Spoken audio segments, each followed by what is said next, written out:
90 రోజుల కోర్సు పూర్తి చేస్తే చాలు 100% ప్లేస్మెంట్ సపోర్ట్ తో సాఫ్ట్వేర్ జాబ్ మీ సొంతం. వెంటనే కోడ్ జ్ఞాన్ డెస్టినేషన్ ని సంప్రదించండి. నమస్తే, వెల్కమ్ టు సుమన్ టీవీ. నేను మీ జవేరియా. మనతో పాటు ప్రముఖ ఆస్ట్రాలజర్ నిపుణులు శ్రీ శ్రీనివాస అనంత రామ శర్మ గారు ఉన్నారు. నమస్తే గురుగారు. నమస్కారం. మనసు మనలందరినీ భక్తులు అని అనవచ్చా? మనల్ని అందరినీ భక్తులు అంటే ఒక రకంగా అనకూడదు. భగవత్ సేవకులం మాత్రమే మనము. భక్తి అనే తార్కాణంకి చాలా పెద్ద పదం ఉంది. భక్తులు అనే ఎవరిని అనాలి అంటే మనకి రామదాసు ఉన్నారు, ఏ కోరిక లేదు. ప్రహ్లాదుడు ఉన్నాడు, ఏ కోరిక లేదు.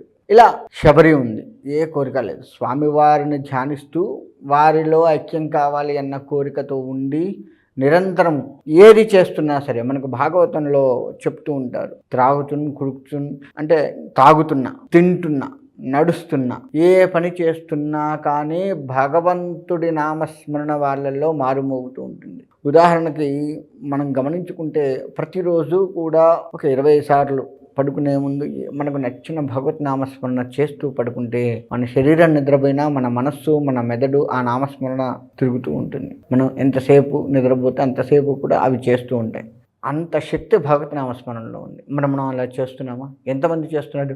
ఈ కలియుగంలో భక్తులు అనే వాళ్ళని అందరినీ అనొద్దు. కొంతమంది ఉన్నారు, అలా లెక్క వేసుకుంటే కొంతమంది ఉన్నారు. ఉదాహరణకు మనకు మొన్న అయోధ్య ఉంది. అయోధ్య రామ మందిరం కట్టాలి అనుకున్న సమయంలో అయోధ్య యంత్రస్థాపనకి అన్నదాని చిదంబర శాస్త్రి గారు ఉన్నారు. ఆయన కొన్ని కోట్ల రామనామ జపం చేసి అయోధ్య స్వామివారి ప్రతిష్ఠ అయ్యేంత వరకు కూడాను నేను ఇటువంటి మితాహారంతో ఉండి భగవతి నామస్మరణలోనే ఉంటాను అని చెప్పేసి పూనుకున్నారు. అన్నట్లుగానే మితాహారము ఎక్కువగా, అంటే మనం సాధారణంగా 2 పూటలు తింటాం, అలా కాకుండా ఏకభుక్తం ఒకటే పూట తింటూ ఎక్కువగా భగవత్ నామస్మరణ చేసుకుంటూ ఎక్కువగా రామ జపం చేసుకుంటూ ఆ యంత్రస్థాపనకి స్వామివారి కింద పెట్టే యంత్రానికి లక్షలు ధారపోసి జపాన్ని తరించిపోయినటువంటి వారు ఉన్నారు. అంతేకాకుండా ఒక ముస్లాం ఉంది, టీవీలో కూడా చూపించారు. ఆమె కూడా అంతే, దాదాపు 80-90 ఏళ్ళు ఉంటాయి, మంచి వృద్ధురాలు. అయోధ్య అయ్యేంత వరకు నేను ఆహారం ఏముంటాను అని చెప్పేసి ఆమె ఆహారం తీసుకోకుండా ఆమె అలా జీవించి అయోధ్య అయిన తర్వాత ఆమె ఆహారం తీసుకుంది రామమందిరం నుంచి. అంటే అటువంటి భక్తులు, వాళ్ళని భక్తులు అనాలి. మనం ఒక రకంగా ఇంకా హీనంగా చెప్పండి, మనం బేరగాళ్ళం. అది ఎలా అంటే, స్వామి నాకు ఈ పని చేసి పెట్టు, కొబ్బరికాయ కొడతా, ఈ పని చేసి పెట్టు, తలనీలాలు ఇస్తా, ఈ పని చేసి పెట్టు, నిలువు దోపిడీ ఇస్తా, ఈ పని చేసి పెట్టు, హుండీలో 100 రూపాయలు వేస్తా, ఈ పని చేసి పెట్టు, అభిషేకం చేయించుకుంటా, ఇన్ని వారాలు నీకు ప్రదక్షిణ చేస్తా, ఏదో ఒకటి స్వామివారితో బేరాలాడుతాం. ఆయన్ని త్రికరణ శుద్ధిగా నమ్మట్లేదు. మనం మనసా వాచా కర్మణ స్వామివారిని నమ్మట్లేదు. మరి అలా నమ్మనప్పుడు మనల్ని భక్తులని ఎట్లా చెప్పుకోవచ్చు? మనల్ని భక్తులు అంటున్నాము, మరి వాళ్ళని ఇంతకుముందు మనం చెప్పాం, రామదాస్ గారు కానీ, చిదంబర శాస్త్రి గారు కానీ, పెద్దావిడ కానీ, మరి వీళ్ళని ఏమనాలి? గురుగారు. కాబట్టి భక్తులు అన్న పదం అటువంటి పెద్దవాళ్ళకి వర్తిస్తుందే తప్ప మిగతా వాళ్ళకి వర్తించదు అనేది నా భావన. ఎందుకు, నేను చాలామందిని చూస్తూ ఉన్నాను, ఇట్లాంటి మహానుభావులు కాకుండా ప్రతి వాళ్ళని ఈ మరీ మైకుల్లో భక్త మహాశయులు, భక్తాగ్రేశ్వరులు, భక్తులు, భక్తులారా ఇటువంటి ఈ దేవాలయాల్లో కూడా అంటూ ఉంటారు. అసలు అది తప్పు. అటువంటి వాళ్ళు వస్తే ఆ పదాన్ని వాడకుండానే నిర్మలమైన భక్తితో స్వామివారి దగ్గరకు వచ్చి సేవ చేసుకొని తరించిపోతూ ఉంటారు. అటువంటి వాళ్ళని ఆదర్శంగా తీసుకోవాలి మనం. అంతేకాని మనల్ని అందరినీ, కొంతమందిని మాత్రమే భక్తులు అనాలి, అందరినీ భక్తులు అనటానికి మాత్రం లేదు.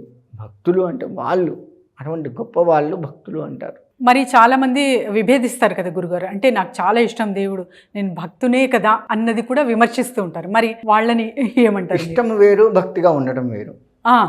నాకు ఇప్పుడు ఎగ్జాంపుల్ తీసుకుంటే, నాన్న అంటే బాగా ఇష్టం, అమ్మ అంటే బాగా ఇష్టం కదా. వాళ్ళని ఎంత ప్రేమగా చూసుకోవాలి. అమ్మా నాన్న మాట వినాలిగా. వింటావా? మరి అమ్మ అంటే ఇష్టం, అమ్మ ఏదని చెప్తే వింటావా?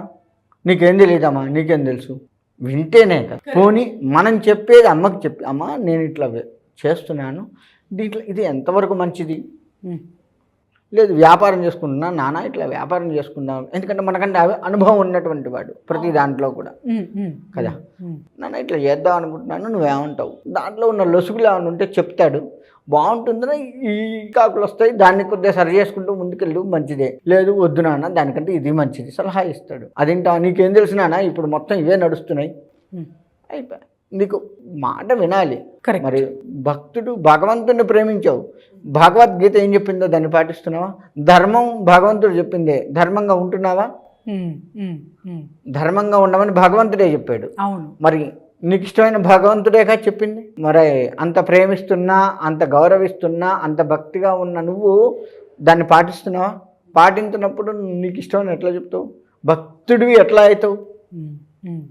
ఆలోచిద్దాం, మనమే ఆలోచిద్దాం. జనరల్గా అంటే భక్తికి తార్కాణం ఏంటంటే ధర్మంగా నిలబడటం. నువ్వు ఎక్కడా కూడా అధర్మంగా ఉండొద్దు. సత్యహరిశ్చంద్రుడిని తీసుకో, సత్యాన్ని మాట్లాడాలని ధర్మం పెట్టుకున్నాడు, ఎన్నో కష్టాలు వచ్చాయి అని ఎక్కడా కూడా అసలు దేవతలే పరీక్షించారు ఆయన అనేక రకాలుగా. ఎక్కడా కూడా అధర్మంగా ఒక్క అబద్ధపు మాట మాట్లాడలే. మరి ఆయన రాముడు ఏకపత్ని వృతుడు, ధర్మంగానే ఉన్నాడు.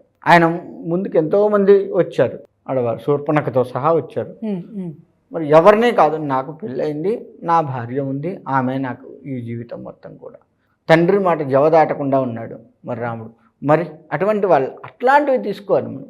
రాముడు అంటే ఒక రామాయణాన్ని కనుక మనం తీసుకుంటే మన జీవితం మొత్తం కూడా ఆధారపడి ఉంటుంది. అక్కాచెల్లెలతో ఎలా మెదగాలి, అన్నాదమ్ములు ఎట్లా ఉండాలి, తల్లిదండ్రులతో ఎట్లా ఉండాలి. ఇంకొక క్షణంలో ఆయన తెల్లవారితే రాజ్యాన్ని ఏలాల్సినటువంటి వాడు రాత్రికి రాత్రి తండ్రి పిలిచి నువ్వు అడవులకు వెళ్ళినానా అంటే సరే నాన్న అన్నాడు.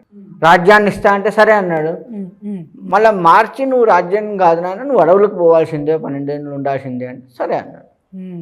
అంటే చూడు అక్కడ తండ్రి మాట, నువ్వు ఎందుకు పోమన్నావు రాత్రే. ఇప్పుడు మనం అనుకోండి, అదే స్థానంలో మనం ఉన్నాం, మన నాన్న ఏదని చెప్తే నువ్వు రాత్రి సైకిల్ కొనిస్తా అన్నావుగా, ఇప్పుడు నడుచుకుంటూ పో అంటావు, రాత్రి కారు కొనిస్తా అన్నావుగా, ఇట్లా మాట్లాడతాం. మరి అదే ధర్మంగా ఉండటం అంటే.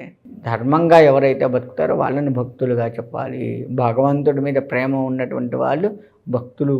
ఆ ప్రేమ కూడా ధర్మబద్ధంగా నడిచేటువంటి వాళ్ళకే ఈ భక్తులు అనే పేరుతో ఉండాలి.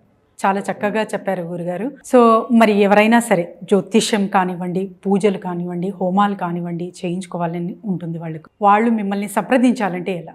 అట్లా ఎవరైతే కోరిక ఉందో వాళ్ళందరికీ కూడా వారి వారి కోరిక ప్రకారంగా చేసేటువంటి పూజలు ఉంటాయి. దాన్ని అన్నీ కూడాను మనం చేస్తాము. అలా సంప్రదించాలంటే మనకి కింద స్క్రోల్ మీద నెంబర్ వస్తుంది, దాన్ని కనుక మీరు సంప్రదించినట్లయితే ఆ నెంబర్ని కనుక ఫాలో అయ్యి దానికి కాల్ చేసినట్లయితే తప్పకుండా మీ సమస్య ఏదిందో దానికి సంబంధించి ఏ పూజ చేస్తే మంచిదో అది చేసి మీకు ఆ సమస్య నుంచి బయటపడేయచ్చు. ధన్యవాదాలు.